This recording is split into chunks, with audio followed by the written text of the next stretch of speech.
I will turn it over to Mark Bey, our college tennis insider, a familiar face in the Tennis One app, and he's going to welcome our very special guest here this evening.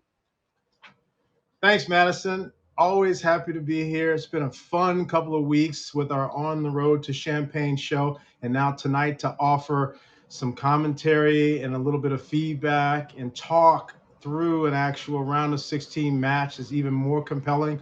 So it's a great night for tennis, and obviously there's a lot of great tennis that's already been happening out there at the NCAA round of 16 matches at the respective host sites. But we do have a special guest tonight, and it looks like Melissa is helping him out, getting himself all geared up. His makeup is on, his sweatshirt is on. It is Patrick McEnroe. Listen, my wife is. Let's say hello, everybody. This is my wife, Hello. Melissa. Hi, Melissa. She's an absolute expert. I mean, she's done live performances from up here. She's done Broadway shows from up here. So I'm like, baby, you got to set me up here. I need to make this happen.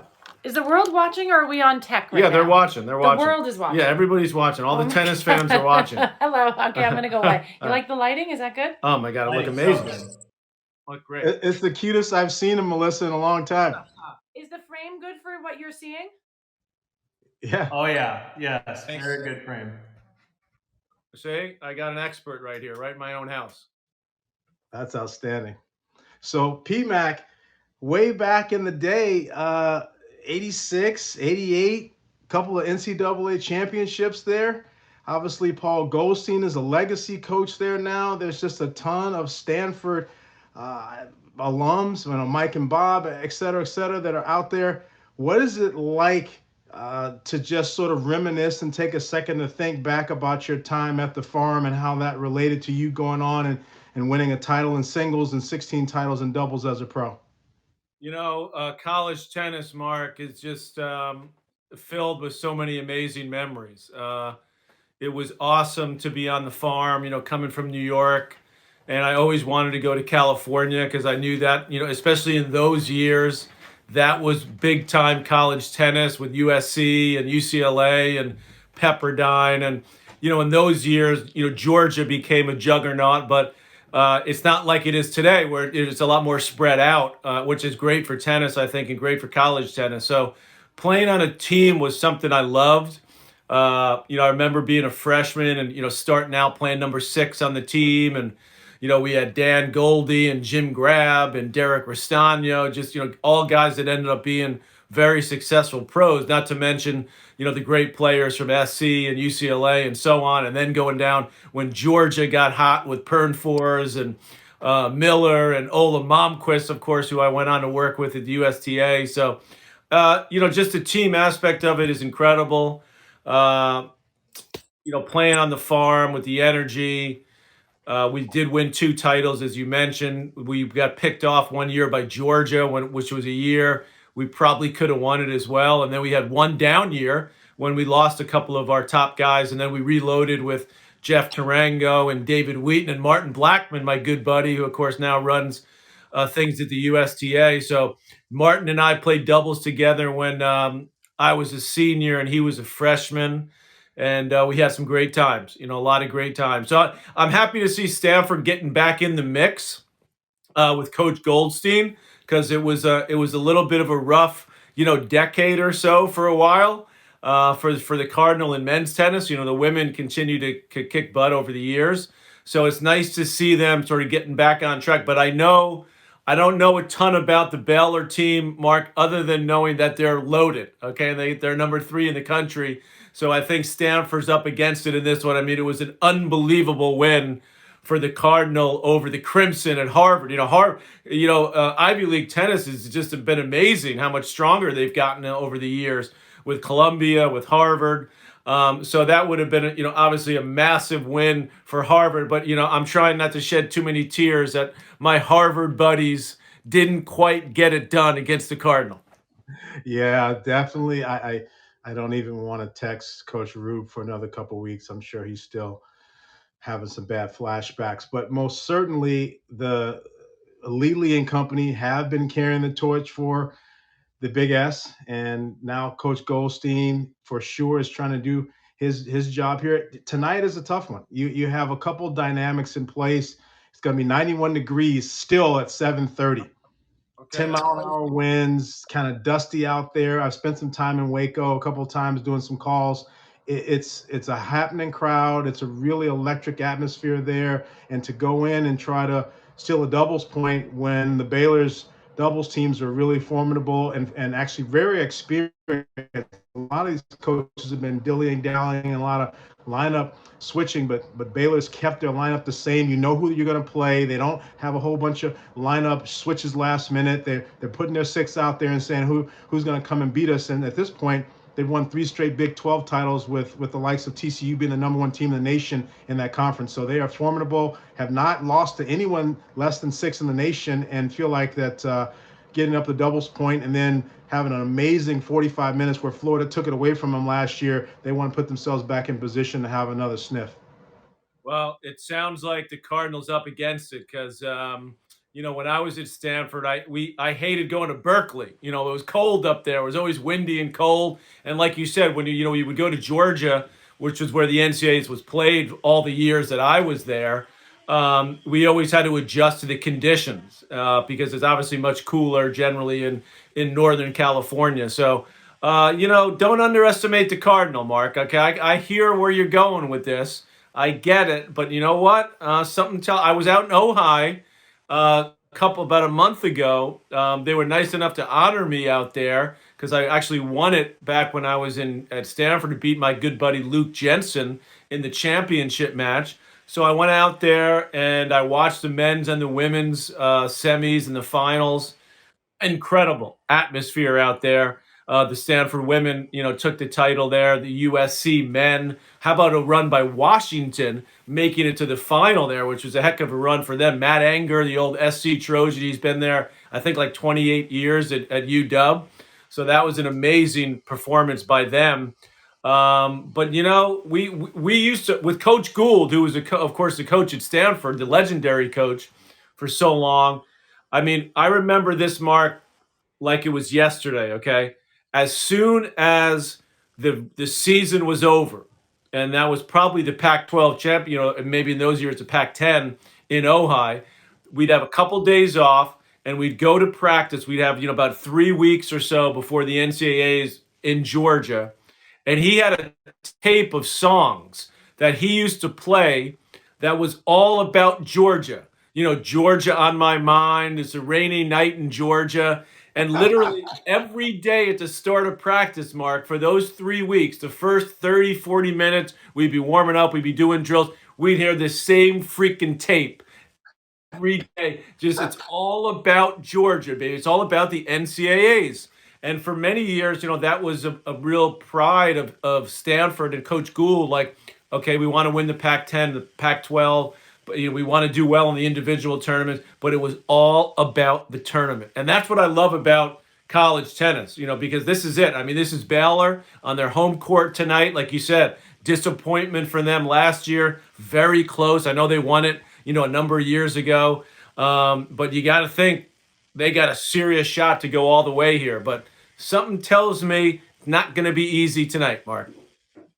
Yeah, I feel that doubles is always a great place to start, and we'll go there now because they've just gotten underway in the first games on the courts, and we can start taking a peek there. Oh, man, let's see what's happening. By the way, I love how they start these matches with the doubles. And the most I love about this format is that the players go right on the court and play. Let's go. They do their warm-ups with their own teammates, and then as soon as they go out there, it's go time. I think pro tennis could use a little bit more of that, by the way. So I love the format of the doubles first, high energy, high intensity, and it can go by quickly, as we know, with the one set, no ad scoring. No doubt. And Stanford does, just on paper, have a bunch of rock stars relative to just levels, accomplishments coming in, UTRs, et cetera. So this is not necessarily a landslide relative to the singles, but boy, to be able to possibly get a doubles point to start would help them a lot, and then give some fuel, I think, to a couple key matchups. Obviously, Ferry at #1 is going against one of the best guys in the nation in Boitan, so that'll be a challenging situation, but still a winnable possible match. Basing, who did really well, is just killing it. Maybe their best point at 3 has an opportunity there. 4 has been maybe possibly a point where Baylor's been struggling. So there's definitely some windows in this, but obviously the doubles is where it starts. And looks like we're on court number 2 right now. They just held, Stanford just held in that first game. Number 2 doubles for Stanford is Ferry and Rotsart. Let's go back over to court 1. Court 1 now is into the second game. All right, so help me out because I can see it reasonably well, but not great. So I got it's Baylor serving here, and Baylor serving. It's Finn Bass and Sven Law is the number 1 team there. Really good, experienced group of guys that's done it well. And Geller and Kaprinski. Kaprinski doesn't play singles; he just plays number 1 doubles. Okay. Great hands, really good returns, and so. That's the Stanford team playing here at 1. Here's what I need you to do for me too, Mark, because I know you're on top of this like nobody. I know Geller's from Argentina, right? Originally, I need you to tell me where these guys are from because I know there's a lot of foreign guys. So I want you to fill me in on who these, where these guys are from. Give me a little background on them, so because I'm into this, man. I'm big time into this. Yeah, Geller is from Argentina. Was a really high-ranked junior, did excellent in the slams, and actually had a little bit of pro experience coming in. So right now you've got Finn Bass serving here, and he's serving at 30 at looks like Stanford won the first game here. This is court 1. Stanford won the first game. Beautiful. Now you're talking. Yeah, so now these guys are serving at 30, looks like 30-40 now. Okay. 40-30 for Baylor on the scoreboard. 40-30, all right. Well, I was hoping it might be break point. Get a little momentum. We got a little eye formation going here. Okay, we see that a lot now. We see that in the pros, guys staying back on the serve, looking for the forehand. Like, that's what it looked like what he's doing here. That was a great return. Oh, so we got a sudden death point here. Yeah. Oh, I love it. Let's go. This is big right here. This is what I'm talking about, Mark. Yeah. Get a quick little break here. Fear of the tree is right. This is exactly what you want to do, and I feel that there's a little bit of stiffness on the first serve with Bass. So if he gets a little tight sometimes, right, he can have some problems on the first serve percentage under pressure. Let's see what happens here in the first. Here. Pressure point. And we spun it. Oh, he gets it in. Pocket forehand, and he misses a return long. Oh, man. That's a hole for Baylor. Are you saying 1 court? He went big down the middle.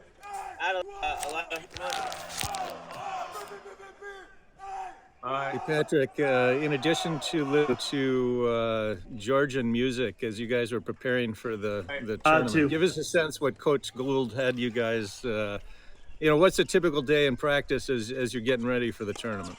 At that time, we would always, groove for a little while, maybe do a couple of drills, but Gould was into playing. We did a lot of, particularly at that time of the year. Maybe early. I guess you don't get to pick the court. Earlier in the season, you might have done because they're the ones who are picking. But come to match, right before the tournament, it was, get as many practice sets in as you can, keep yourself sharp. We didn't practice that many hours at that time. I think that was one thing that Coach Gould was really smart about, was pacing the team throughout the season, so that you weren't too fried, you weren't too fatigued, because once you get into Pac-10, Pac-12 matches, it's a lot of tennis every weekend. So I think he did a very good job of sort of pacing us, so that when we got to the tournament, we were feeling pretty fresh and ready to go. I always struggled myself, which is why I was horrendous in the individual tournament. I was so fired up for the team event, and I would spend so much energy. And, I had so much trouble getting up for the individual tournament. That's why when I look at guys like Stevie Johnson, what he was able to do, winning the team, then go and winning the tournament. I marvel at those guys, how they're able to do that. Oh, look who it is.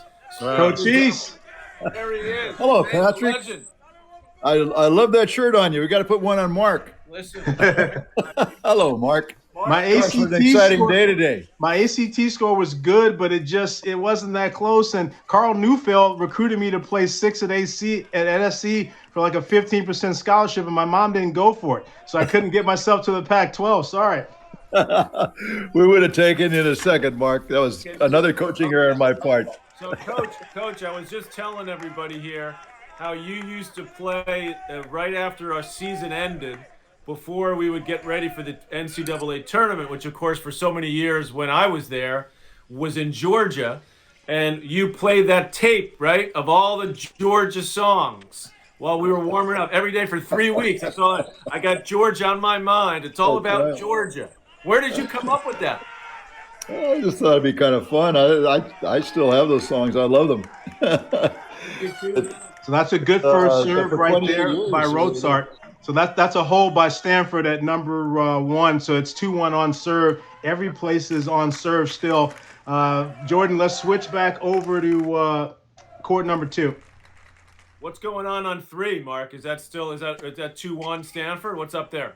It's 2-1 Stanford. They're just going to an actual changeover. All right. Okay. I mean, we're in the mix here, Coach. We're in the mix. We Mark tells me that Baylor's loaded in singles, so he's like, Stanford's going to have to win this doubles point. Doubles point is critical. It hasn't been a strong point all year. We've been doing okay, but not a great strong point. So we'll see. The house that Mark Hurd built, incredible. Amazing. Absolutely amazing. I mean, I could see the stand looked like it's packed down there. Unreal. Yeah, we miss that guy in college tennis. Matt and now Mark have done a great job building all the enthusiasm down there at Baylor. Is there? I've heard a rumor, Coach, because you built one of the most amazing facilities ever. When I first got there, it was like this tiny little shack. You used to have a little office. Now it's like we got the room of the Hall of Champions. We got the videos. Is there just a little birdie told me there might be maybe a little expansion coming or a little change? Is that true? It is possible. I don't know that it's been totally decided upon yet, but it is possible. And I think they're trying to make in the same plot, put in 6 courts side by side for a total of 12. We have 11 now, which would be nice because in a lot of ways. So we'll see what changes take place if they do.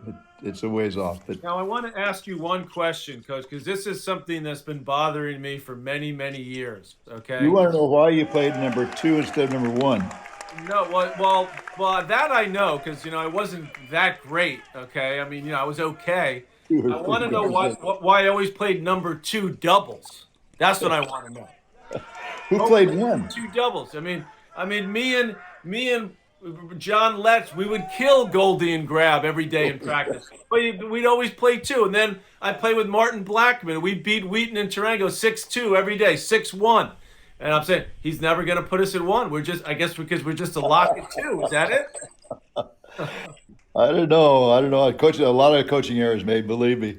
But I can't apologize. They were pretty good at number 1 also. So yeah, they were pretty good. You're right. What a great crowd. How's the weather down there today, Mark? It is 91 degrees, 10-mile-an-hour winds. And it's perfect conditions to come out and play tennis. It's just a little bit of an oven down there. So hopefully they play with the lights on, though. Even though it's light out, they start the lights earlier just so everybody can kind of get used to it. Oh, that's great. That's kind of a late start. I mean, is that because of the other matches during the day, Mark, or is that because it's cooler, or they want the nighttime atmosphere? They want the nighttime atmosphere. They often start at 6, but today's graduation, so they pushed it a half an hour back because of graduation. Wow. All right. Yeah, that's amazing. I don't think we've ever beaten Patrick. I don't know that we've ever beaten Baylor. I know it never happened when I was coaching. They beat him in 2018, Coach. 2018 National Indoors. The last time they played. So we're on a win streak. Yes, sir. And they beat him indoors of all places. Listen, Coach, when you were at Stanford, Baylor wouldn't dare come out to Stanford. Are you kidding me? I mean, we didn't dare go back there either, Patrick. Not now, not now. But now we got no choice. So we've got. Let me get this straight, Mark. So all the round of 16 matches are being played at the higher ranked teams' home courts, right? That's correct. They brought that in 2019, ran it for a year. Last year, because of COVID, they decided to just have an old school round of 16 with everybody at Orlando. But this is the new format to have an earned, if you're a top 8 sort of ranking, that you're keeping a host all the way through until you get to the Elite 8. I like that. And then the Elite 8 is in at Illinois, right? This year, yeah. They're moving it around. It's getting to different college campuses. They're trying to still keep that college, atmosphere and not just have sort of a innocuous site like Orlando. But Orlando got it last year, and they're getting it next year. And I'm not sure over time. There's a lot of arguments back and forth. Do you want to keep it at one place so you can actually get marketing and media and contracts and build it up, almost like Little League Baseball, or do you want to have colleges still have the opportunity to host? It's obviously a double-edged sword. I'm not at those tables. But it's interesting because next year it'll be Division 3, 2, and 1 at Orlando all at once. The synergy there is going to be incredible for college tennis. That's right. That's amazing, and they got plenty of courts there. So give me an update on the score here, Mark, because it's hard. It's 2-all and number 1 doubles, and ironically, there's a lot of missed forehand returns. That was a good return, and obviously a poached volley there by Baylor. So now we're 15-all here at 2-all in the first. Or in the only set, and it's 2-all everywhere. It's knotted up on serve everywhere at all the positions, and this is definitely. There's been some no ad points at every court, but at this point the serving team has been able to get it done. No breaks so far across all 3. If I remember correctly, Coach, when I was at Stanford in the mid '80s, I believe we played no ad, didn't we? I think we played no ad because I know. Yeah, it was no ad. Yeah, I mean in those years. The most exciting matches for me were when it came down to the final match in doubles. In those years it would be 4-all, let's say. And I remember playing a couple of matches, and I mean, Coach Gould right in my face, Patrick, please get your serve in. Just please get it in. Put it in the box, man. And playing that number 2, of course, the number 2 court. I couldn't get to number 1 court. Well, no, we stacked our lineup. And everybody came around that court. You see it happen obviously now in singles, which we saw last week at Harvard. I mean, that was unbelievable. I caught the end of that final match. I mean, I almost felt bad for the Harvard guy, the senior who cramped up. In the third. Oh my God, that was brutal. But 5-3 in the third, cramping with the freshman getting through it. I'm telling you, that was a huge Stanford win right there. Unbelievable. Harvard's always played. Harvard's always competed well. I've always had a great respect for their program, how their players have competed. And it's interesting. Mark Leslie of UTR, Mark's son, is a roommate of the fellow who cramped. And so I was hearing firsthand from the Leslies a little bit about all that happened, and it really was too bad. It was a terrible thing that happened. That was like Alex Kimmon in Blaze in Georgia in the quarterfinals. In fact, he cramped so bad they took him in. They stopped. Full body cramp. Came into the health service, got a lot of fluid put in him, and he wasn't responsive. Took him down to the hospital, gave him more, and his brain started to swell. It was a really scary situation. Fortunately, he came out fine. But that's a good return by Baylor there. That was game point for Stanford to go 3-2 on serve. Stanford just got a break at number 3, and we'll go there in a second. Let's see this no ad point here at number 1. Ooh, so number 1 court, we got Stanford serving at no ad point right here. So no ad point, but Stanford just got a break at 3, so we're going to go down and take a peek at that after this point. Man, I'm tight right here. This is tight. Get the first serve in. Kick it. You missed it? Missed it. Let court long. Let court long. Second serve here. Oh, man, this is where the elbow gets tight, Coach. And there's another forehand return missed. I've seen like 7 forehand returns missed. Maybe wow. It's a 10-mile-an-hour wind. The ball's moving around right there. Give me the two-hander. I can be easier with two hands to make that shot. Okay, let me ask you a question, Coach. I mean, you've seen everybody, okay? And I'm going to ask you there's 2 parts to this question. Jordan, let's switch to 3.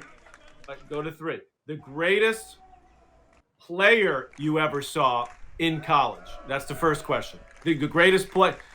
Just that particular moment. Is it my brother? Was it Connors? In college, who was the greatest player for that?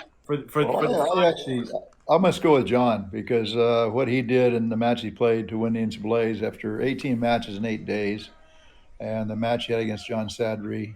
He had another match at UCLA against L.A. Telcher, where he was down a set and 5-3, I think, and Telcher worked his way up at the net and a 3-all point chance to win the match at the net. And your brother went all the way across the court, and UCLA had great doubles that would have put us down 4-2.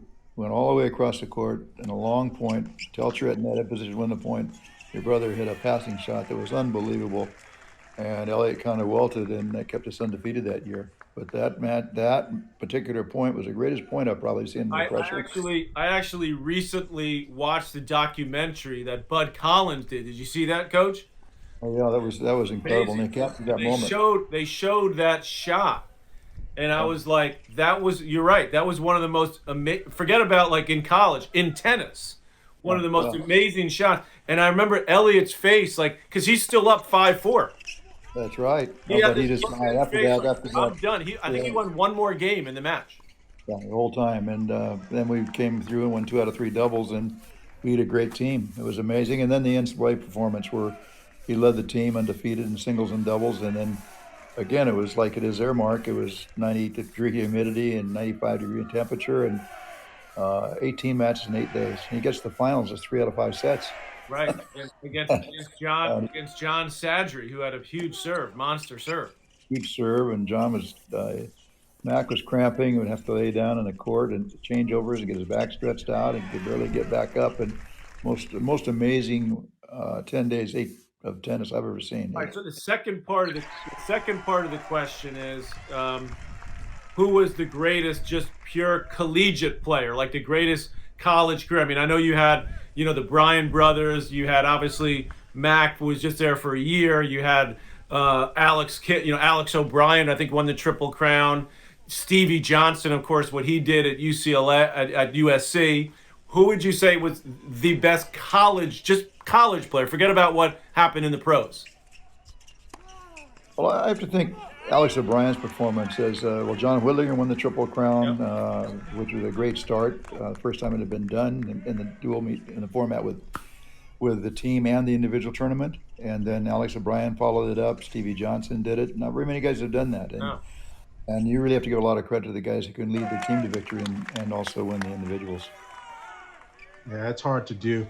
I mentioned on the show, 98 was my first year being there, so I watched Goldstein, Roddick on one, and Bobby obviously should have probably lost in the first round of singles and ended up winning all 3 of them and beating Paul in the final. It is just really difficult emotionally and psychologically to come back that next day, even with a 5 o'clock start, to reset yourself and play in that. This is hard to do. Incredible. And I think that you have to realize too that very rarely, I think very rarely will someone win the tournament without having a match where they really have to dig deep to get through it. And it may be a match that might not be expected to be a close match, but there's going to be one match along the way that they have to survive. And it may not be against the best player, but they have to stay in there and fight and fight and fight. If they can get by that one match, then they probably have another couple of good matches in them.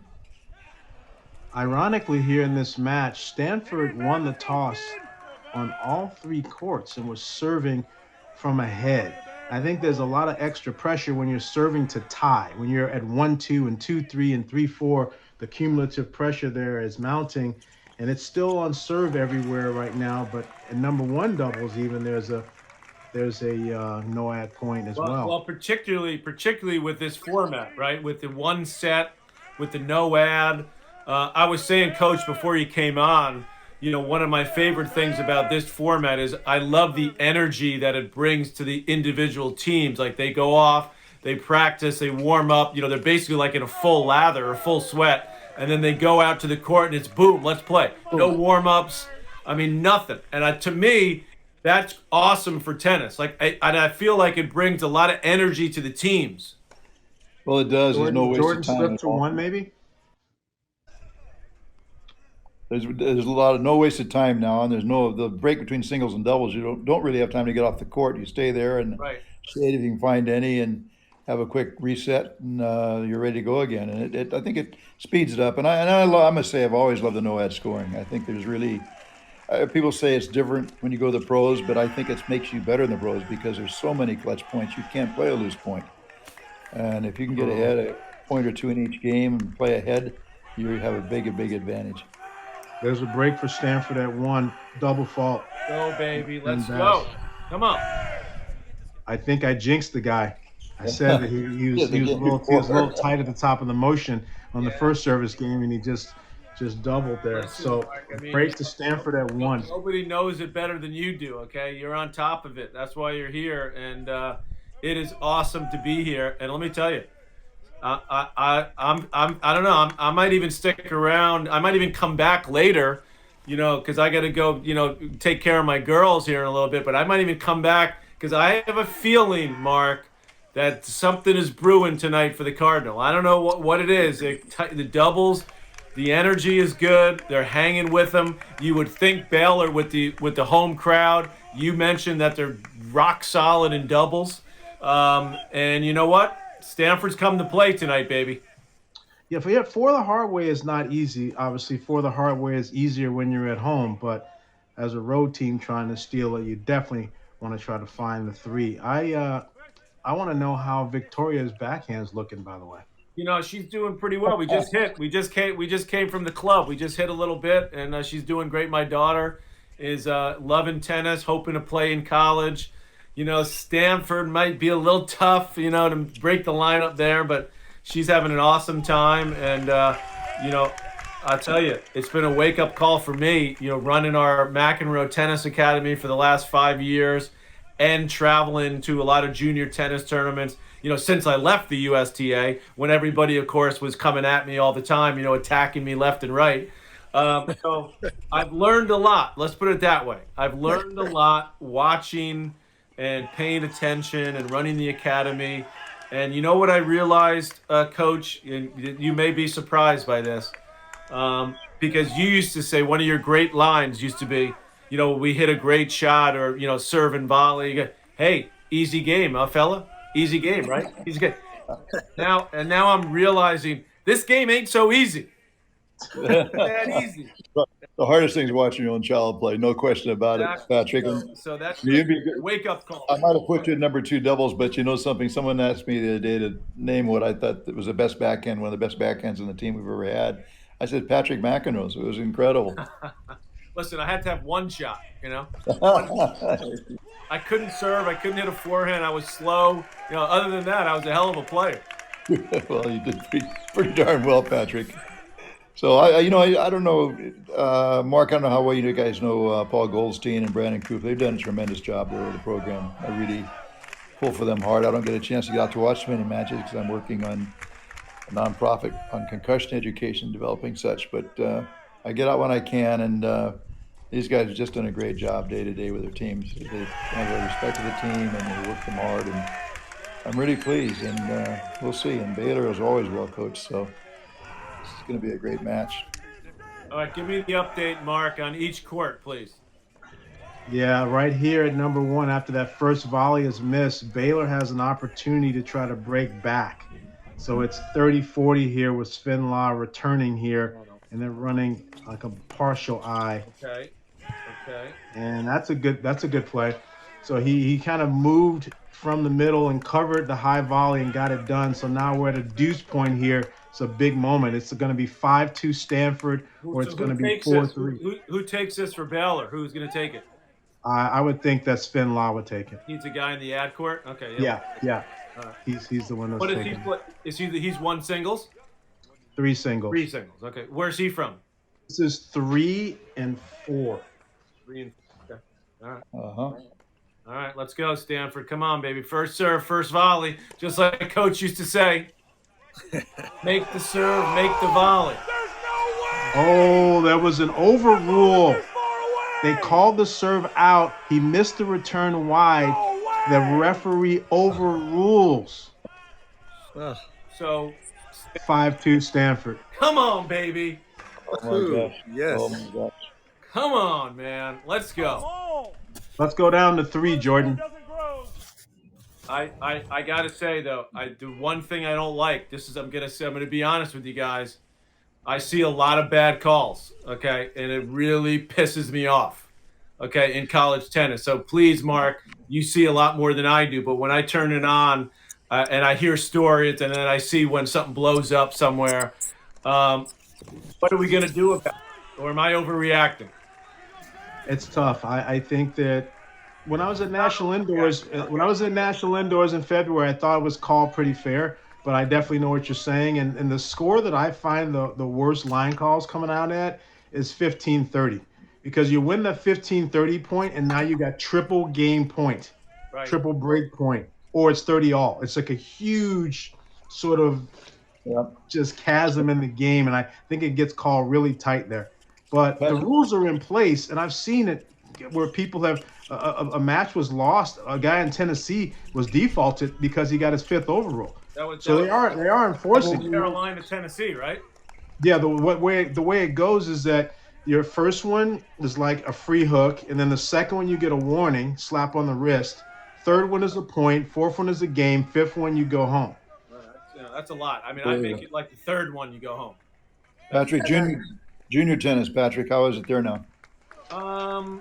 It's a little shaky, but I found that it seems to get a little better as they get a little older. I think it's in the younger they are. They're obviously young, and there's obviously parental pressure is the main reason. Let's be honest. But I think as the kids get to the level where they're reasonably at, where they know they're pretty good or whatever level they're at, and they get a little bit older, I feel like it's gotten better. Then what happens when Patrick, you got a break point here, Patrick. Come on, man. No ad point for Stanford. They're returning, right? Yeah. Yeah. They're back. I got to see she's going net. Okay, come on. Oh man, forehand.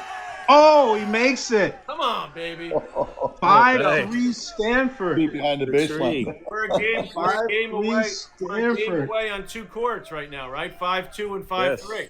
And go to Jordan. Go to court 2. You got a game point at number 2 to go 5-3. Unbelievable, man. Our good friend Charm tonight. Come on. They get it. Stanford goes 5-3 across the board. Yes. Our good friend Tim Cass just tuned in. What a great coach! 5-3 everywhere. Thank you, Tim.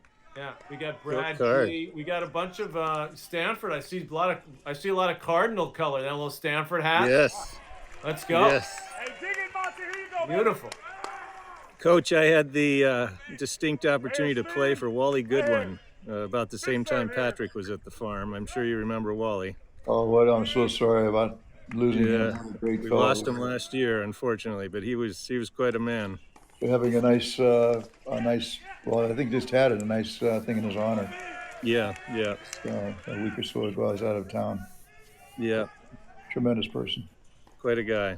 The one other quick story I want to tell you, Mark, and I want I've said this to Coach before, but I want to say it in front of the college fans here because my 10 years as Davis Cup captain was I was very proud of that, and I was very honored by the ability to be able to do that, and of course Mike and Bob are just unreal what they brought to the table.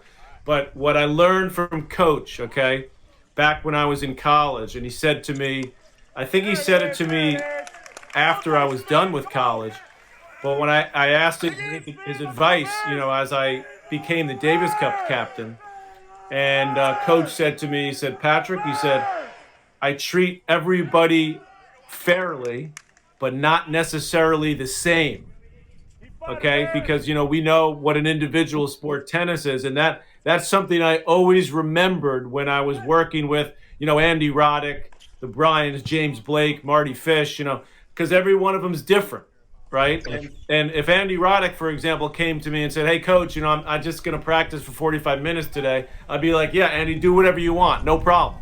But if it was a young guy or someone that needed a little extra work, you handle a little bit differently. And I think that's the way you handled us, Coach. And you knew you had guys with different egos and personalities. We were all used to being, top 5 in the country or whatever we were in juniors. And then all of a sudden we come together as a team.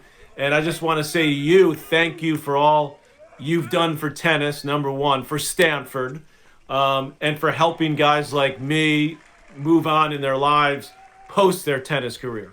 But I didn't treat you very fairly, Patrick, when you played number 2 doubles, so that's not quite accurate. Smart. You were smart. You put me with the other. You knew I was Mr. Steady. You knew I was solid.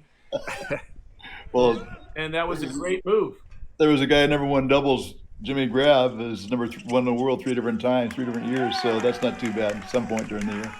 Yeah, he wasn't too bad. And Coach, I'd like to thank you for taking the time to come out to freezing cold Chicago and be a guest at my clinic and an actual national convention that I ran there for 14 years. And people still talk about the lessons that they learned. And obviously, I still remember everything you told me at the bar. So I most certainly, I learned a few things. I learned a few things both ways that weekend. I'd like to thank you for making that trip because that was special to have you in Chicago and put your blueprint on some young juniors and families that I was working with at an early part in my career. But it was a pleasure for me to watch you work with those kids and all you did with them, the drills you had them do, how fast you had them all moving on the court. It was really impressive for me, Mark. As far as I was concerned, from that moment on, you were my idol. Well, you see that, Patrick? Number 3 doubles is in the record books, my friend. 6-3. 6-3. We got it. Can we go to 1? It's 5-2 there, right? It's 5-3, but Baylor's trying to hold. I think we need to go to 2 and see if we can see if Stanford can actually Baylor's. Oh no, Stanford got to go to 1. Stanford's serving 5-3, but love 30. Oh, man. This is not good. Okay, well, let's see here. This is big. This is where the hometown crowd, gets into it. And Tim C says, "Do we like the round of 16 being hosted on?" Yeah, I like it. I think it's great. I think for the colleges the universities that earn it, I think it's a great reward that they should get, and I think it creates a great vibe on campus. So I like it, but I don't like it at this particular moment. I don't like it. Well, did you like that let court ace that Stanford just got? How do you like the let court ace? I mean, that's good. That's good coaching. Yeah, exactly. I'm wondering if that's ever going to happen in the pros, because a lot of the kids at our academy, they're playing all the ITF tournament. So when they're practicing, they'll serve and there'll be a let, and they're like, "Are we playing lets?" And I'm like, "Are you playing USTA or ITF? What's the tournament?" ITF. Okay, play lets. It's like I heard the academy's going great guns, Patrick. It's incredible. Doing well. It's been a lot of fun. We're follow several locations now. Yeah, it's a great energy there. Got a lot of great kids and some good kids too. So it's fun. What is it? 30 all or 15-40? 30 all. Let's go. Come on, right here now. We can close it right here. Whoa, he almost got too cute with the drop volley, but they push it long. So now you got a doubles point right here. Oh man. Match point, doubles point for the Tree Boys. I love it.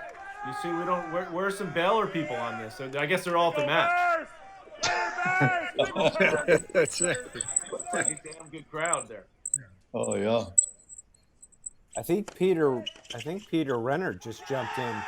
That's it. Edgar Racket. Eager Racket. There he is. The Rennis. Yeah. I don't know why that's a doubles point for Stanford. I can't figure out how to make the I was like, that guy looks familiar. What is that? What's that? Where are you, Peter?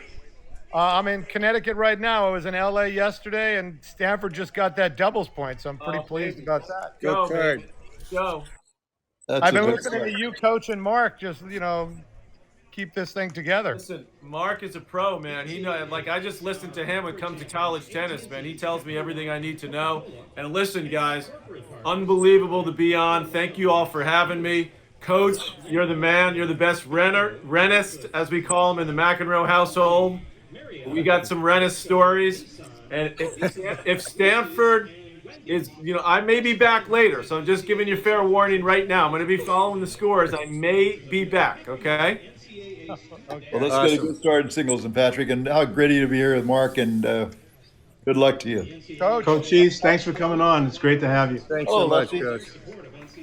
Hello, Lefty. You were talking about that shot that Mac hit. Yeah, you were there. I was standing behind the fence because I played Fritz Buning on the court next to him, and I was down 7 match points, 7-6, 6-7, 7-6, 3-5, 4 tiebreakers. I got off the court, so instead of being down 4-1, we were down 3-2. I was standing behind the fence when John hit that cross-court backhand to break back and go on and win that match. Crazy shot. I'll never forget that. But that we had more great match with UCLA. It was really always really a great battle, and I think it was really that rivalry did a lot for college tennis in general. It was a fair rivalry, a lot of respect between the teams and coaches. I was really proud of that rivalry. It was a great thing for college tennis. I had a question for Mark. Mark? Yes. I don't know that we've met, but hello. Good evening. You were talking about before when you were talking about the bad calls and the 15-30 point is the one that sort of is attracting the most energy at the moment.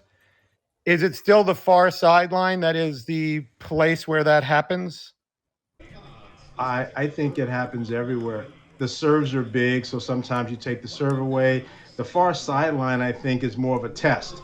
You're going to test the line judge to see how involved that line judge may want to get on that, because it's not an easy situation in the chair to call a far sideline and trust it. Clearly, if you just look at a few years ago when I was hanging around on the Pro Tour with Mike and Bob, I'd go in the stat room, I'd talk to these guys that are doing all of the replays, and they told me that I think it might have been 2018, the amount of successful challenges at the ATP level was 32%. So if you think about it, 68% of the time, a player thought that they were wronged and they weren't. But 32% of the time, they got it right with the human error. So it just begs the question in juniors and in college and at all levels, when someone's being accusatory of someone else, how fair is it? How accurate is it? And so this ability to have a Hawkeye will completely be a game changer for all posterity. I agreed, a game changer, because for two reasons. One, I can tell you, once getting on the Pro Tour, I didn't get an intentionally bad call for the entire time I was on the Pro Tour. And it's a whole different experience. And the most incredible was when I played Bjorn, because I grew up playing John, and John would accuse me of cheating in practice before we started playing points. He'd go, "How would you call that one?" Like he was on the attack always. And then I played Bjorn, and Bjorn, he got some terrible calls.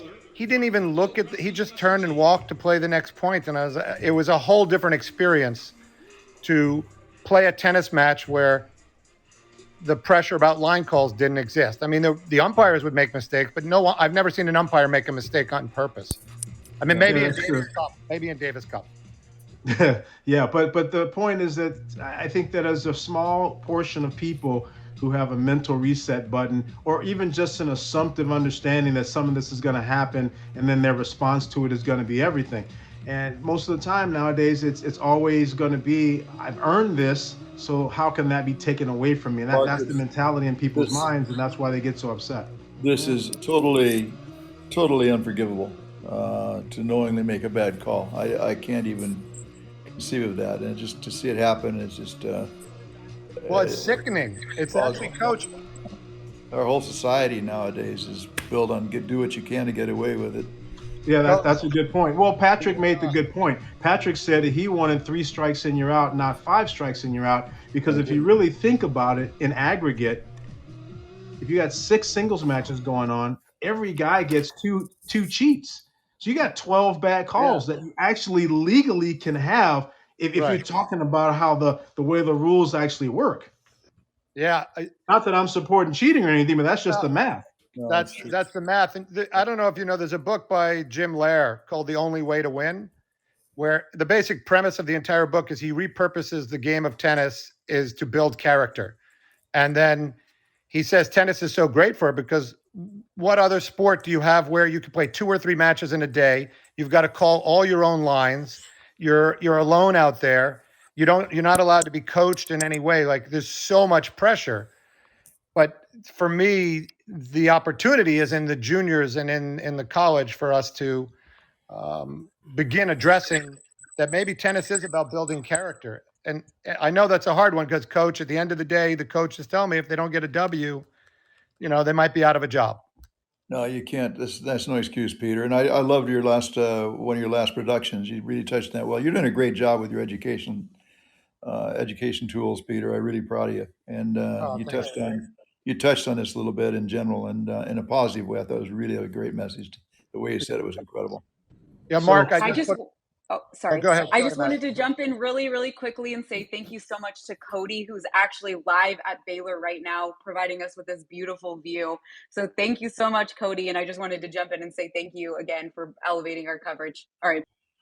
Yeah, and Cody is showing that the fans are now having to go get a hot dog and a drink, and that taking that doubles point, there's nothing like diffusing the crowd with taking the doubles point in that situation. Clearly, they've got, it looks like probably upwards of 800-900 people there at this match. If you look across all of the different, the stands are completely packed all the way across. So there's definitely a lot of people out there, which is outstanding for college tennis. But I think, Coach, if you felt like there was 3 points for Stanford that have been really positive and sort of consistent down the line here, what 3 points would you think Goldstein is going to be counting on the most right here to try to get this W? You know, I haven't seen the team play that much, and I don't know Baylor at all, so I really couldn't venture a guess on that. I think I've been impressed the 3 or 4 matches I've seen, how balanced the team is. I don't think this freshman at number 1 has been really, really good at times. He was sick part of the year. But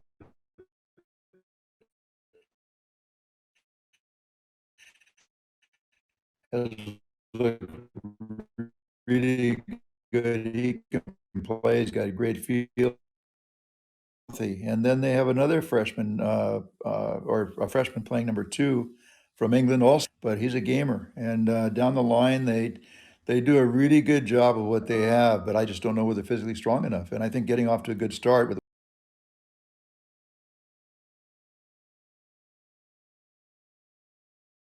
interesting. It'll be a really interesting way to interesting afternoon, evening.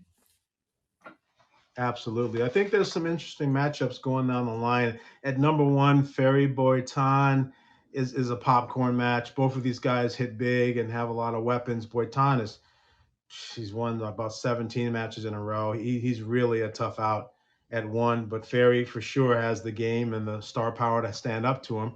At 2, Geller has been a little bit up and down, but his up is really stronger than Soto's best. So if the best of Geller shows up, then 2 is a pretty good point for them. Basing is a hero from, Bassing is a hero from last weekend, and Sven La is definitely somebody that is a heart and soul of this team and is not going to be happy about losing the doubles points. So that's going to be key as a 5th-year senior plays a freshman there. At 4, I'd say Bass might have been Baylor's weakest point so far, at least coming down the stretch here. He's also a very good player and likes to come forward and play aggressive. Rotzart is just as experienced, and coming from the higher positions to play in 4, you got to think Stanford wants to get something out of Rotzart there at 4. Paralek and Sridhar, I think, is pretty even at 5. And Mizuchi and Sa at 6 is, I think Mizuchi is a tricky lefty that definitely poses some challenges depending on where Sa plays in the court. So I haven't talked to Paul about these matchups today, but I think that in talking to Baylor a little bit, one of the things that they wanted to do is just make it difficult for Stanford, that it's going to be hot and it's going to be dry, and to see if they can handle the conditions. And hopefully they're clearly not going to be satisfied with just getting the doubles point, but these early stages of who gets up a break and who wins the first sets at the end of this next maybe 35 minutes, I think is going to be pretty telling. I've been impressed with how Stanford's competed when I've seen them play this year, all the way down the line. They stayed in their matches well. They've battled well throughout. A little bit up and down, as you say, with a couple of the players, but they've always been, the effort's always been there. And I think that the concentrated effort, and I think that they can put it together at the right time. They haven't been blown out really very much. They've been in most of the matches they've lost right down the wire. I hope they can get a good enough start here to give themselves some confidence. Yeah, that's a good point. I think the win over SC was probably something that was a positive one, and then they just really had not a dry spell, but just not a great win.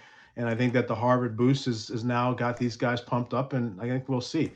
The Pac-12 definitely had some parity at the end, with so many teams being between 12 and 18 and all being the same level. And so someone's going to be the underdog that really is technically a top dog. And that's sort of the shirt that Stanford's wearing here. So, yeah, I'm looking forward to seeing how this one unfolds. And I think it'll be fun to just kind of watch some of these matches as I think the new balls also is a dynamic. What I want to remember and ask you, Coach Gould, is back in my day, I don't remember getting a new can of balls. I played 85 to 89. So when did new balls for the third set come for every set come into play? I can't remember what year that would have been. I didn't know they did. New balls every set. I didn't realize New that. balls every set. So it gives an offensive player and a big server a little bit of an opportunity, right? Just like a 7 and 9 ball change in the ATP. I didn't realize they're doing that. That's amazing. Huh. Are they doing women's tennis too, just men's tennis? Both. Really? Yes. There goes my budget if I were coaching. Coach was always watching the budget, Mark. Coach John thought you were pocketing some of the budget. Oh gosh. We'd have pocket. If we had three of the guys, if we had a can, if I gave them a can of 3 balls, want to go over the fence, they would never go get it because they had 2 left. So I started giving them 2, and they said, "What are we gonna? How are we gonna do if we only 2 balls?" I said, "Well, if you ain't good, you only need 1 for crying out loud." There you go. Get better. Mark, I have a grandkid coming in for dinner now, so I have to run for a little bit. But thanks so much, Mark, and for all you've done for tennis, college tennis. You've been a great fan of college tennis and junior tennis and beyond. And just it's really nice and an honor to be with you. And you're in great hands with the lefty here. Peter's one of my stars and one of my favorites, and he's really giving back so much to the game right now. I'm so proud of him. So if you get a break at all, you might ask him what he's doing. It's really pretty interesting. Most certainly will. Thanks so much for joining us, Coach. Really nice talking to you, Mark. Thanks, Coach. Thanks, Coach. Great to see you. Have you hosting. Thank you, my dear. Great job. I love what you're doing. Keep it up. Bye-bye. Bye-bye now. So here at number 1 singles, Adrian Boitan trying to get a break here on Arthur Ferry. Missed return. So now we're going to go to a no ad point here at number 1. Critical stage here because Boitan is definitely a good front runner and would like to get a 2-love lead here. What's Boitan ranked, Mark? Boitan is in the last ranking. He's top 10. The last ranking I saw, he was 7. I didn't take a look at the individual ones if they came out this past Wednesday to get the most recent update. But he's been pretty much a top 10er all year. And Ferry was in the top 10, but he's more of a between 10 and 20 now. And these guys are the type of guys that are seeded at NCAAs. And Ferry's a freshman? Ferry's not a freshman. Ferry's a sophomore from Wimbledon, UK. That's quite an address. Quite a hometown, right? Wimbledon, UK. Yeah, being from Augusta, Georgia, if you're a golfer. Yeah, the number 1 and the number 3, both from the UK. So he missed that volley. He missed it long, I guess. Yeah, I couldn't tell what it was. Yeah, he missed it long. So that's a break for Boitan. Boitan is just he knows how to hit the serves to the right spots to draw the +1 forehands that he likes, and then from there he just pushes you around. It's like a baseline bully, so to speak, and he loves to compete, but he also throws heavy punches. How about the other 5 courts? Are we on serve?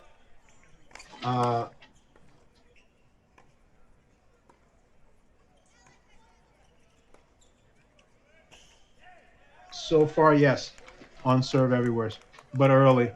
Some are in the second game. Now there's just been another break. So Rotsart was just broken. So now Finn Bass from Baylor is up 2-love. So it's a 2-love start at both 1 and 4 for Baylor.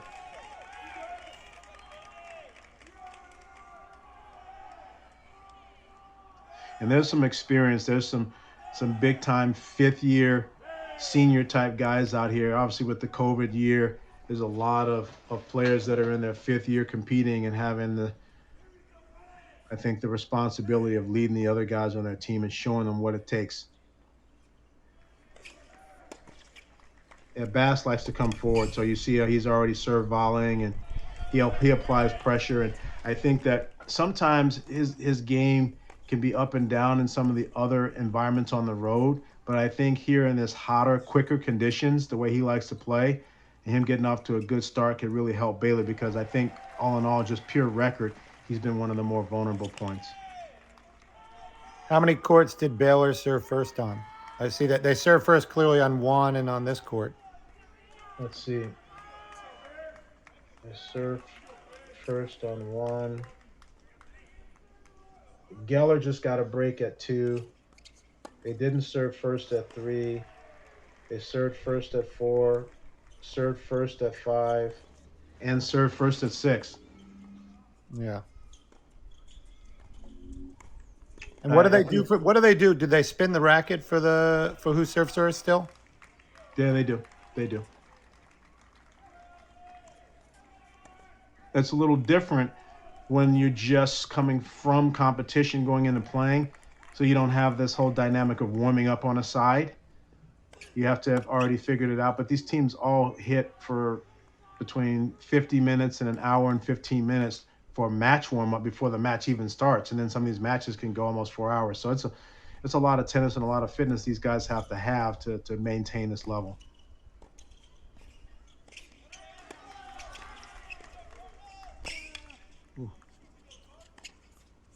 Yeah, he just likes to come in a lot. He's just pressing. He's pressing, and that's what he likes to do, and he's good at it. His swings are compact, and he has good vision. He sees the court well. Brent B wants to know, what are the team rankings for Baylor and Stanford? Is Baylor 3 and Stanford is about 14? Stanford beat Harvard, who was 14. So that's the draw. 3 plays 14 with a traditional numerical draw, the way they have it set up. That's an ace for Bass and a hold for a 3-love lead. So Jordan, maybe let's sneak over to court number 5.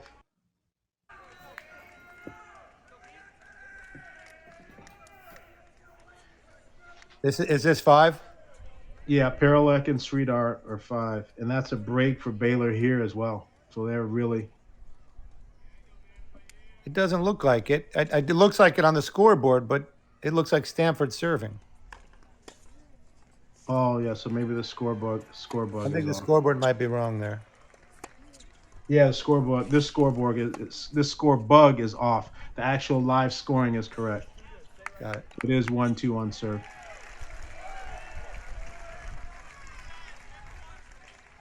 Paralek has a one-hand backhand, but Sridhar doesn't always play sort of the high heavy roll to the one-hand backhand. So it'd be interesting to see if he would do some stroke producing that maybe isn't his normal, game pattern to make this guy uncomfortable a little bit. Like to see what these rallies look like. That came in heavy. Yeah, the second serve came in heavy, but he tends to play a little bit more. He called it out. How fast is the court? Tempo.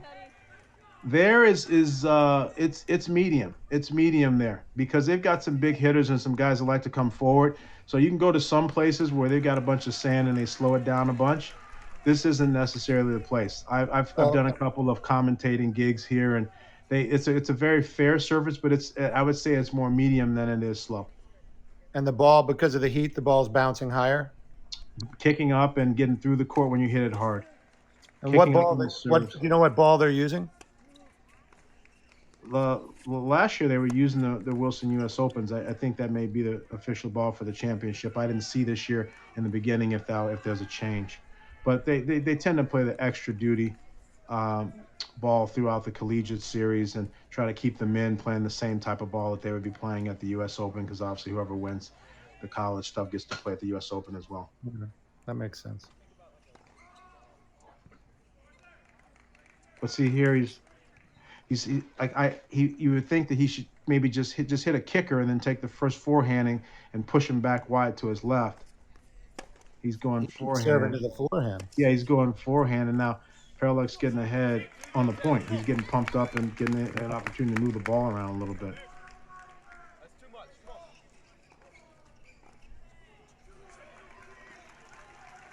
Yeah, I talked to Coach Woodson about I asked him what happens after last week getting ready for this week, and he said that Saturday that Sunday was off and Monday was optional, and then they were pushed cardiovascular wise early in the week, and then they didn't hit more than 90 minutes a day, Tuesday, Wednesday, Thursday.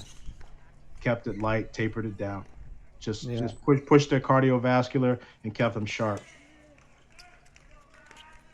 Were they stretched at all in the first 2 rounds, or were they 4-0? A young Texas A&M team went 4-2 with them and actually had a couple 3-setters on the court. So Texas A&M, Steve Den does a very good job. He's an outstanding. I know Steve. We played on the tour together. I ball board for Steve, and I think my hand is still fractured from catching he and Kevin Kern serves. Yep. But see, like there, now he's got an opportunity ball. He always keeps pulling it. Yeah, that was. He's not choosing to go back to the backhand twice.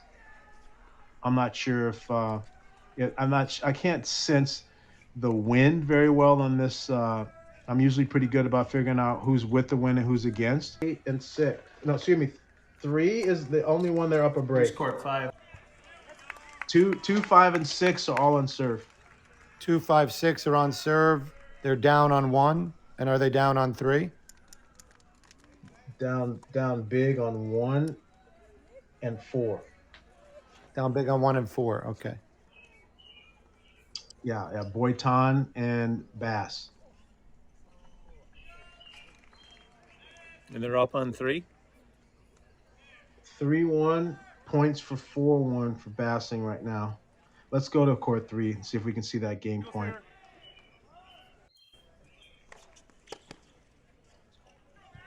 Yeah, he's hot. He's confident. 17-2. Coach Woodson felt this was their best point. Oh, so he just broke? No, he just held. He broke the last game. Okay. So he just held for 4-1.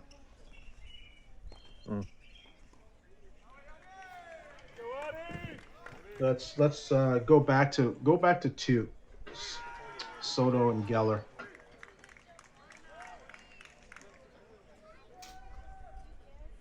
All right, so Stanford, what land, basing in land, what number is that? That's line 3. Line 3. And Geller's line 2? Correct. This is line 2, and this is an opportunity for Geller to get up a break. So then they could be up on 2 courts, and they're even on the court 6. Correct. Then you really, Stanford only needs 3 of these. Baylor having those 2 positive scoreboards, it's almost making the match almost even. If you were, I don't know if you ever played. You ever play fantasy football? I don't. My son does quite a bit. Yeah, that's fun. But at fantasy football, at every moment on Sunday, the game tells you who's got more of a likelihood to win. You're 45%, and the other guy's 55%. Like there's this swing that goes on every 2 minutes, every 5 minutes with every. That'd be cool if they could show it, because that's what happened. Oh, there you go. You got the break. That was a big break there. He got the break. Did a good job. I think that Stanford clearly has enough, in my opinion, experience with the players that they've had. They most certainly have guys that have been just as celebrated and decorated coming into college, and for different reasons haven't necessarily peaked or done as well as maybe original expectation. And there's one guy that was supposed to be on the team that didn't end up working out. So there may be one star player even short relative to the team that they currently have. So Stanford most certainly could be maybe even in a more dangerous position, but nonetheless, what's really the truth from watching, and when I was on the call in National Indoors in Seattle, so I got to see all the teams a couple months ago, is that injuries and even being one man down is enough of a difference. Oh yeah, one man, whether it's a COVID or an injury or anything. University of Texas had some real bad luck this year with some injuries and things with guys, and so it's just because I think the margins are so slim with all these players. One little thing like that can be the difference between being 5 and 15. Yep. I know every time I talk to a coach on any team, say, how's it going? I go, we just want to get healthy. We just want to get healthy. Another good serve. He's trying to get some free points on the serve going into Soto's body. That's a good job. Soto's very quick. Well, you said if Geller brings his best game, you liked him on Soto. Yeah, if he brings it. And also what's difficult sometimes, and Patrick just alluded to it with Coach Gould, is when you have some of these number one player personalities, but only one guy can play number one. How does a number one personality feel when he has to play number 5 or 4 or 3 instead of 1?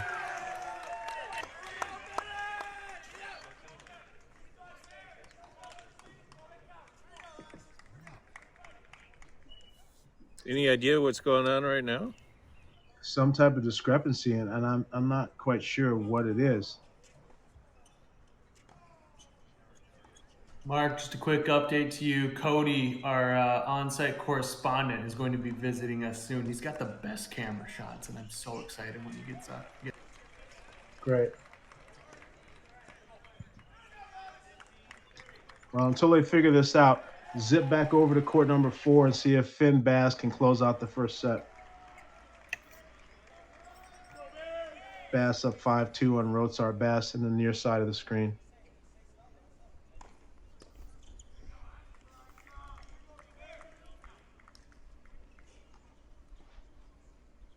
.511 fourth-year junior.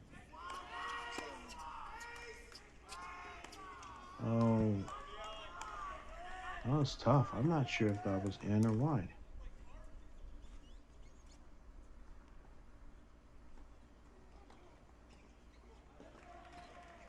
Hey, Cody, how's it going?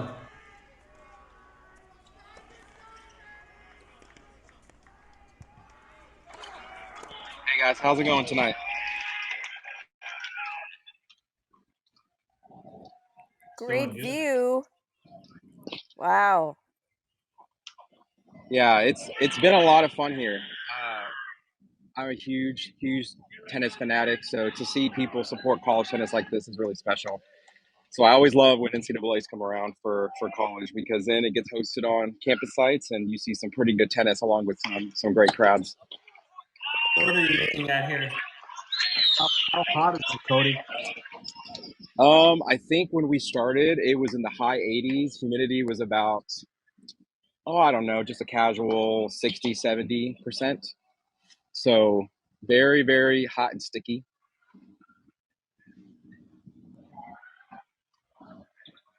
So looks like a big crowd, huh?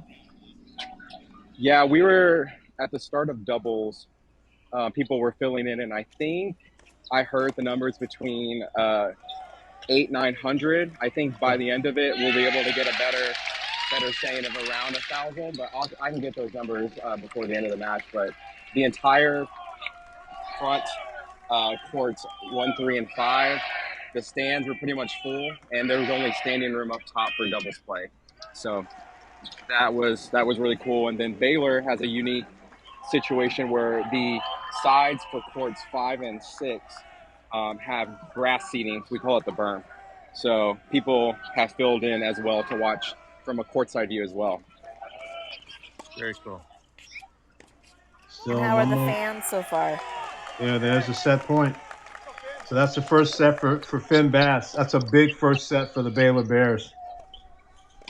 Yeah, the crowd is getting into it. I think, like I said earlier, the crowd is kind of mirroring what the team is doing right now.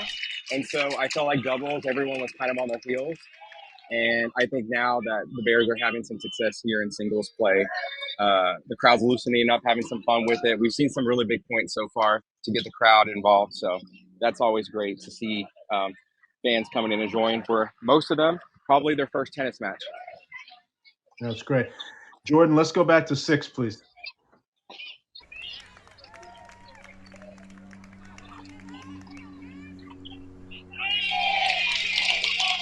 So it's a 4-3 on serve.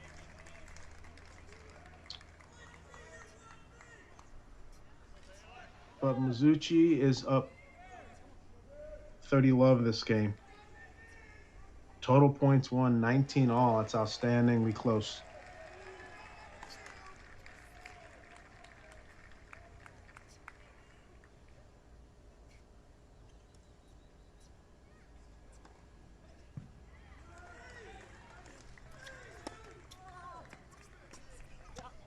That's a great shot.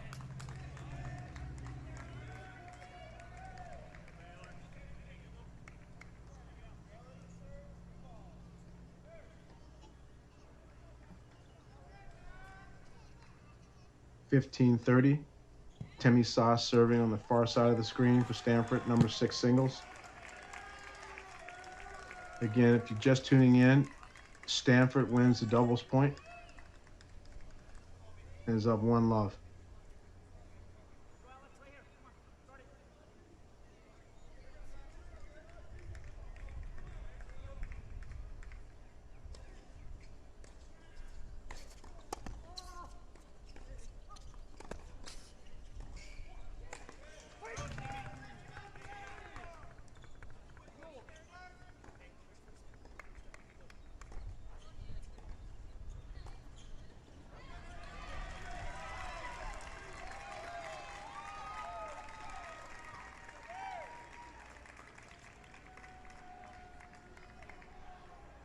It's a game point for Saw to get this tied up at 4-all.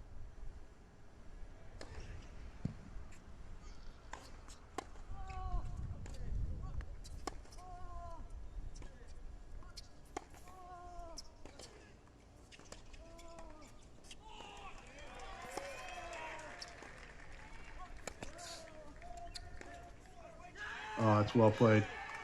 Great angle backhand on the rise, back behind. A little bit of a short ball left there by Masucci.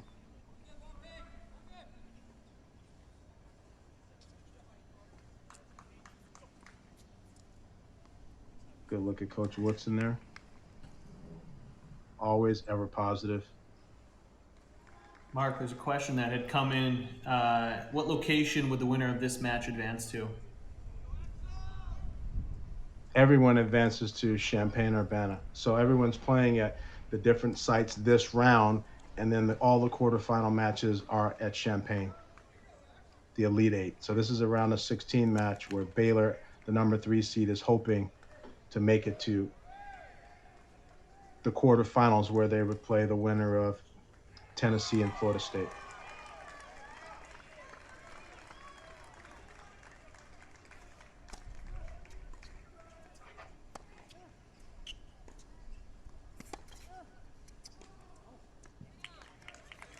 Yeah, this one's going to be close and going down to the wire as well. There's a few blowout scoreboards, and there's a lot of close ones.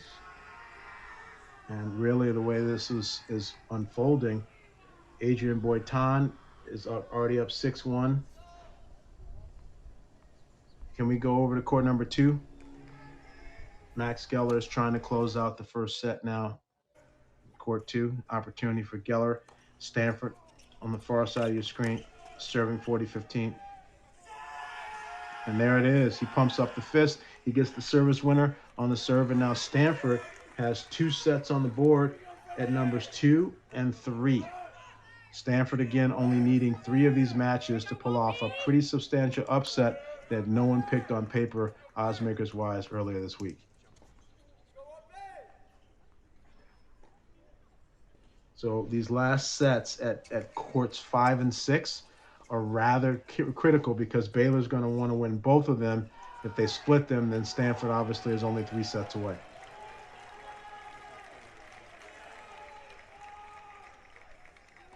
Let's go back to court number 5, please. Key moments. And one of the beauties of college tennis is just that as long as the coaches don't disrupt the flow of the match, they can interject, give strategy, talk to them, help change mood, set the tone. It's almost like a tennis interactive version of a 20-second timeout that basketball and football might have.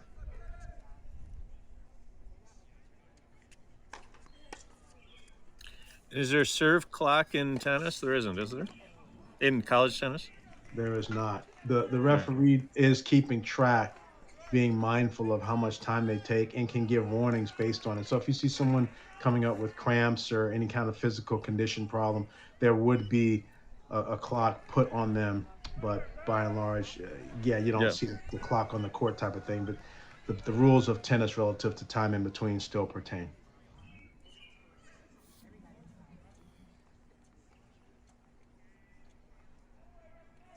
Big moments here.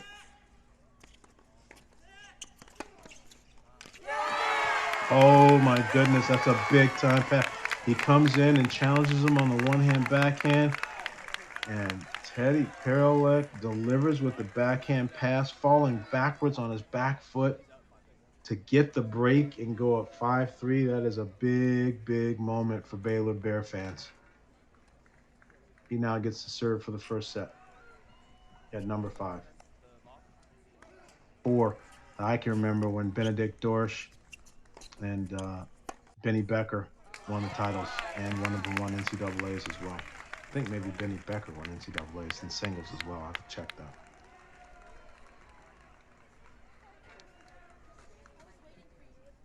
But there was definitely, I think, a strong tradition that Matt Knoll built here for many, many years, and has been carried on with his successors.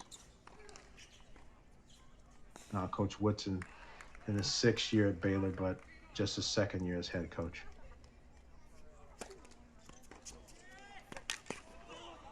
That's a heck of a shot. Okay. Yeah, it's tricky.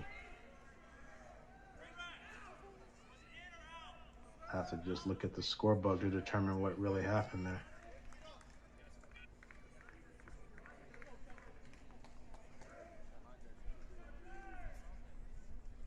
Must have been wide. Oh, no, actually must have been called good. So it's 15. It looked like he thought his serve was out. Yeah. Because the return was in. Yeah, the return was definitely in. 15 all.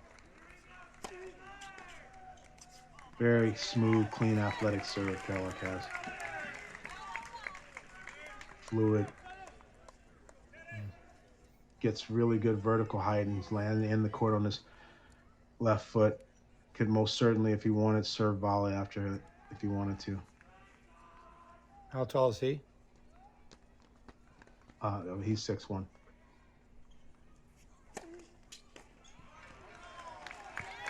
Another first serve. First serves are wonderful things. Wonderful things.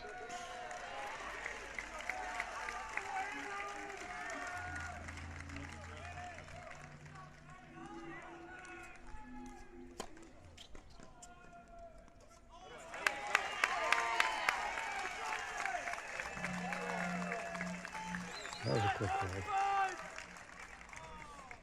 hold. Very quick hold. An outstanding job there. So you've got the Baylor Bears sitting with 3 first sets, and now we need to go back down to 6. Let's go back down to 6 to see what's going to happen with Sa and Mizuchi. It is Baylor 5-4, trying to break here and give Baylor the 4th first set, which is what they need. 2 sets to Stanford right now, 3 sets to Baylor. Number 1 to Boitan, number 2 to Geller, 3 to Basing, 4 to Bass, and 5 to Paralek. So right now, 3 first sets to Baylor, 2 first sets to Stanford. That's a great first serve from Sa.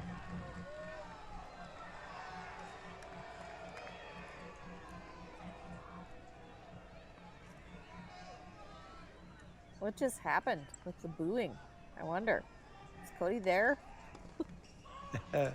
Not sure. Let me see if we can bring him back in to give us It's like, what happened? Oh, wow, that's well played. It's a great first serve, wonderful footwork, lots of adjustment steps, getting up to that short ball, putting it away for the winner. Critical moments here. Serving to try to tie.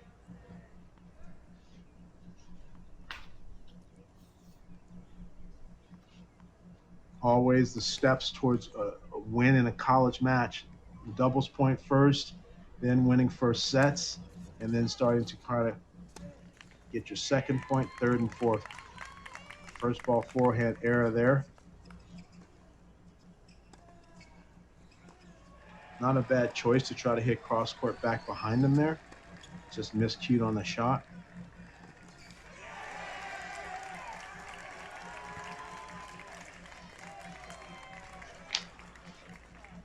And this is what separates the men from the boys. How you handle these pressure moments. And another bomb serve. I think he called it out. He called it out. He questions. The referee agrees with the call. Yeah, as if the referee could see the far sideline. I have no idea what it was, but the ref can't call that line. Second serve.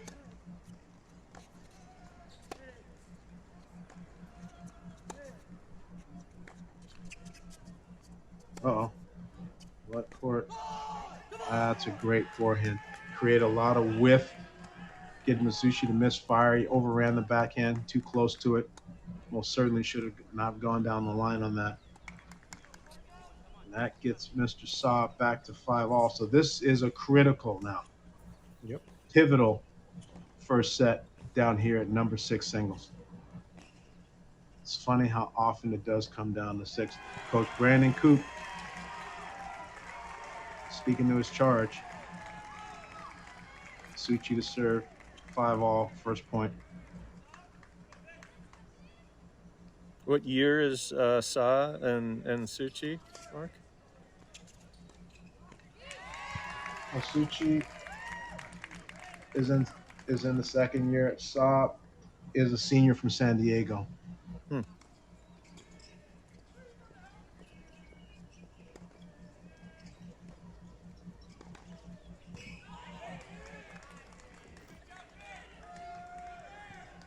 Baylor has been undefeated this season when winning the doubles point. So clearly losing the doubles point puts them, that's a great backhand. It's in a different mental headspace now.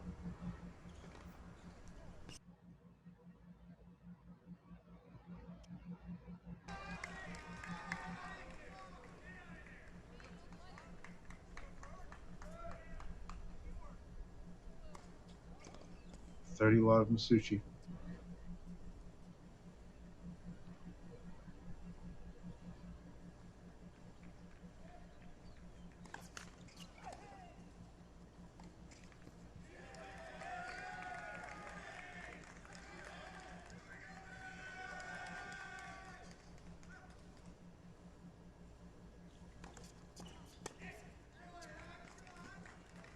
Oh my goodness. That is one heck of a return. And then to run around and hit an inside-out overhead falling backwards. that's High degree one of of those. difficulty. That's one of those where you go, no, no, no, no. Great shot.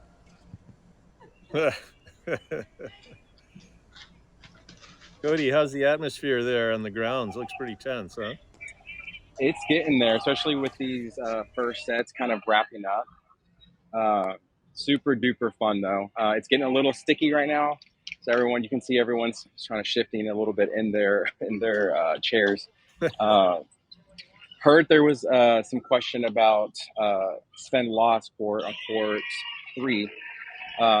Looked like it was an overhead put away by Law, but the Stanford player and the official called it wide. So in true Sven Law fashion, there is a little bit of drama.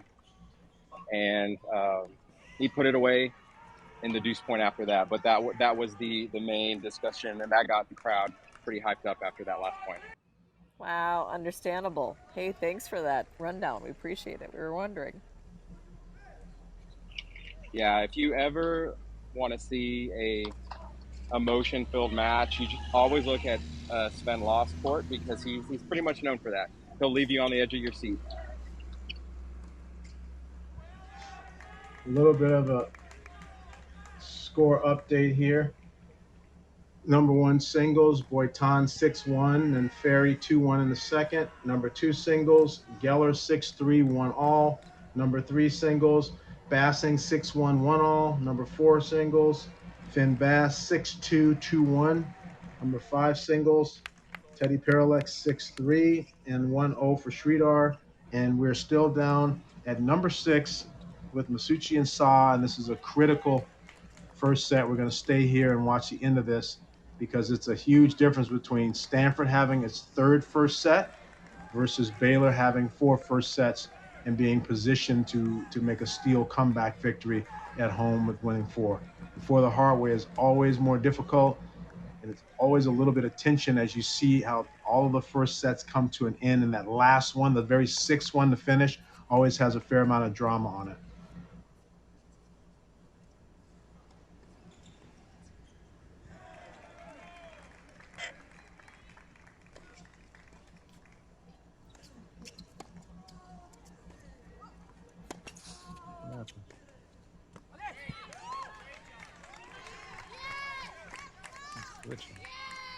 Oh yeah, just long, unforced error long.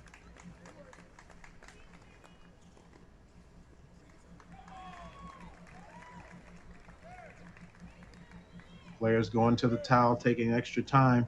These are tense and big moments here. Love 15.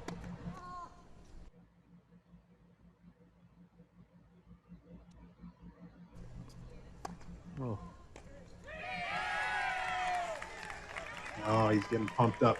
That was a great job taking the backhand return early, making a good presence. Sometimes as you get late into a set, you get a little tight, get a little nervous, racket head speed drops because you're trying to make the shots. Masucci jumps on top of that short ball, makes a net appearance. Sa nets the backhand pass. Love 30.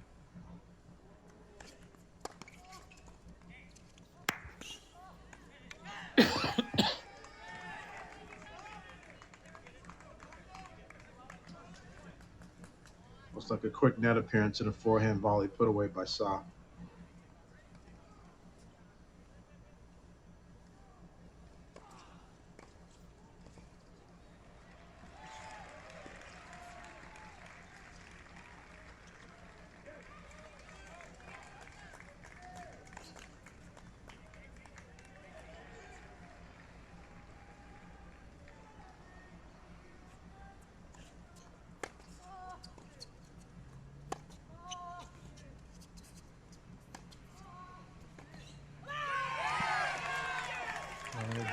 Other than that, if fortune favors the bold, Masucci is working the points and getting himself inside the court and taking the first available transition and putting the pressure on. I believe that that's always a smart play if you actually have the net game and the belief. Put the other person, I think Sa's been off the mark here on these passing shots, and most certainly if someone comes in a moment like this, you need to make him hit a volley. Triple set point.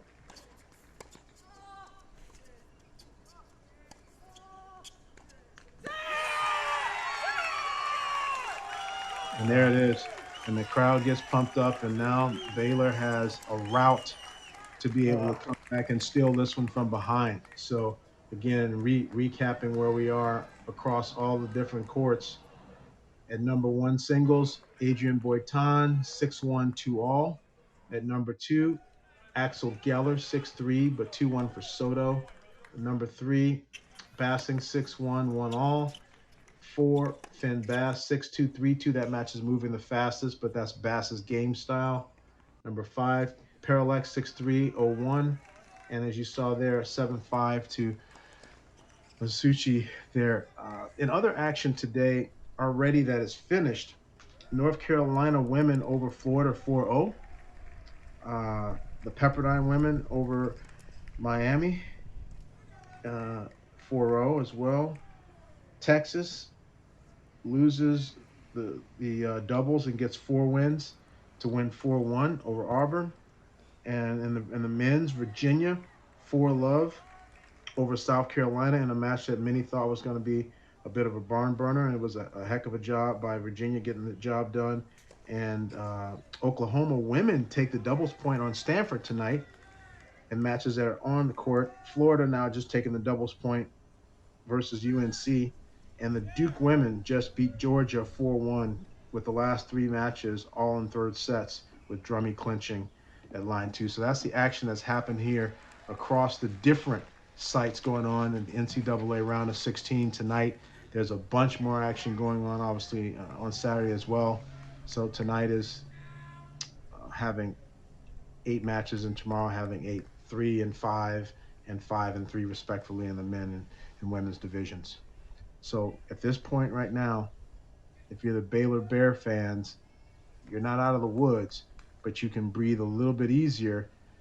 Tennis is 2 out of 3 sets. You have to finish the job, and the early stages of the second are just as important to just consolidate the leads that you already built. But most certainly the doubles point, I think energy and synergy that Stanford had has dissipated to some extent, and now Baylor, as Coach Woodson told me earlier, their job tonight is just to keep these guys out here, making it very difficult for them to compete against them in the heat and having all of the different types of crowd and road dynamics in play. So, Jordan, if you could go back to 1.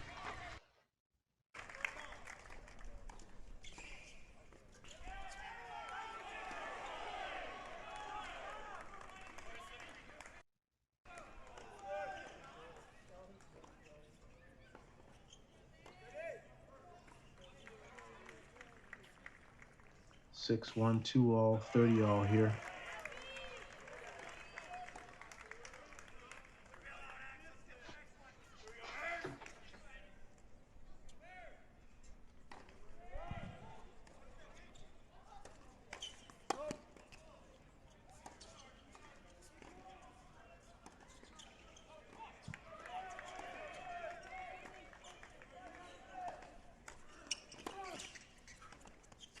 Oh my goodness, overplayed it. Ferry has a lot of great instincts and good decision making. I just feel like tonight, after getting off to such a rough start, getting down 5-0 so quickly, I feel like he's trying to play catch up and hit home runs instead of figuratively hitting singles and doubles and working his way back into this match. He really needs to keep this second set tight, not let it get away from him. And this is a key moment right now. Down break point to give possibly Boitan a set and a break lead at 1. Good serve. Now we have a deuce point.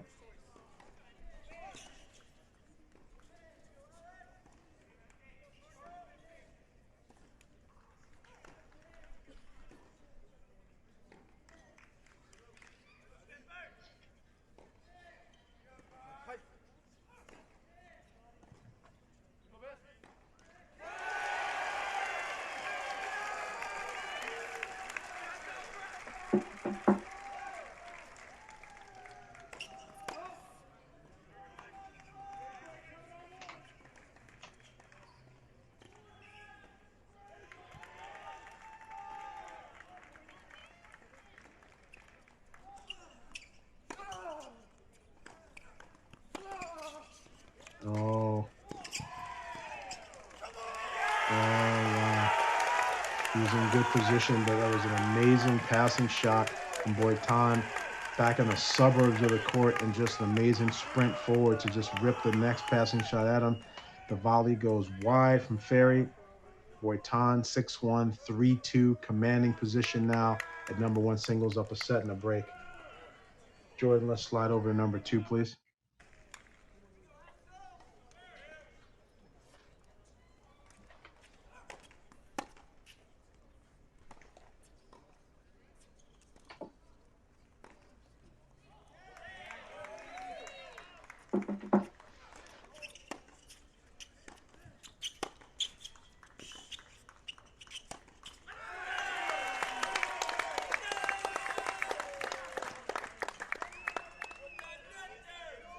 Soto down a set, but now holds to go to 3-2. So at this moment, Baylor has the opportunity and the position to try to steal and come back.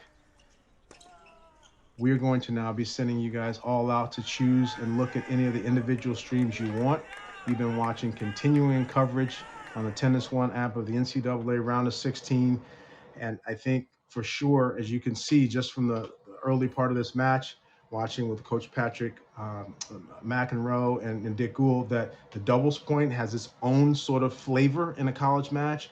But then there's this next period of the match where singles comes in, and the early stages of the sets are important, and then it builds to winning the sets, and then obviously there's more tension mounting. This is most certainly going to be 2 hours and 45 minutes to 3 hours of drama. It's an outstanding product. College tennis is just great. The fact that Tennis One is going to be bringing you all of this action throughout the round of 16, all the way through the finals and the individuals is just outstanding. And for people to be able to see it on the go in the mobile app, whether you're at work, in the car, wherever you are, you can actually keep and stay connected to the college tennis. That's exciting. And it's just a different level of May Madness going on. And I feel that tonight is going to go down to the wire. Right now, Baylor would be slightly favored. So we encourage you guys to stay tuned and keep watching on the apps and the streams and watching the course that you want. I want to thank everybody for tuning in tonight and looking forward to watching more action as we go through all the way to the end in the road to Champaign and an NCAA champion that's going to be crowned, obviously, next Sunday night.